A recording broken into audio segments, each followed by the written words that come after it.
all powers within you. The great Hindu philosopher Swami Vivekananda said in his preachings, సమస్త శక్తి అంతా కూడా మనలోనే ఉంది. ఇక్కడ శక్తిని మనం రెండు రకాలుగా విభజన చేయొచ్చు. ఒకటి అంతర్శక్తి, రెండు బాహ్య శక్తి. ఈ అంతర్శక్తిని ఉపయోగించి మనం ఏదైనా సాధించవచ్చు. చాలామంది కూడా అంతర్శక్తిని ఉపయోగించకుండా భయపడుతూ ఉంటారు.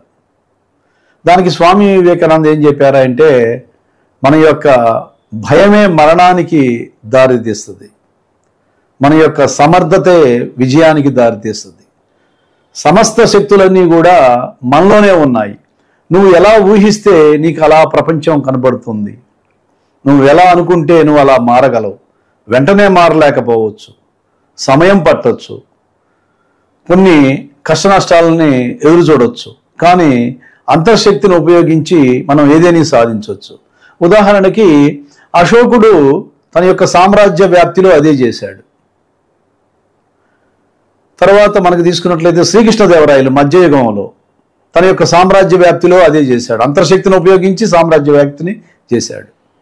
తర్వాత మనకి ఇంకాస ముందుకు వచ్చినట్లయితే మొఘల్స్లో అక్బర్ కూడా అంతర్శక్తిని ఉపయోగించే సామ్రాజ్య వ్యాప్తిని చేశారు.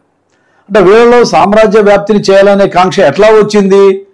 నేను ఎక్కువ రాజ్య విస్తరణ చేసి ఎక్కువ మందిని పరిపాలించాలి, ఎక్కువ రిఫార్మ్స్ చేసి మంచి చక్రవర్తి అనిపించుకోవాలి. అందుకనే అశోకుడి యొక్క ధర్మం కానీ, శ్రీకృష్ణదేవరాయల యొక్క భువన విజయం కానీ, అక్బర్ యొక్క పరిపాలనా విధానం రిఫార్మ్స్ కానీ మనకి చరిత్రలో నిలిచిపోయాయి. కాబట్టి చరిత్రలో నువ్వు గొప్ప వ్యక్తిగా నిలబడాలంటే నీకు భగవంతుడు ప్రసాదించినటువంటి అంతర్శక్తిని బయటికి తీసే ఆచరణలో పెట్టినట్లయితే మనం భిన్నమైన వ్యక్తులుగా చరిత్రను సృష్టించగలుగుతామని చెప్పేసి స్వామి వివేకానంద చెప్పడం జరిగింది.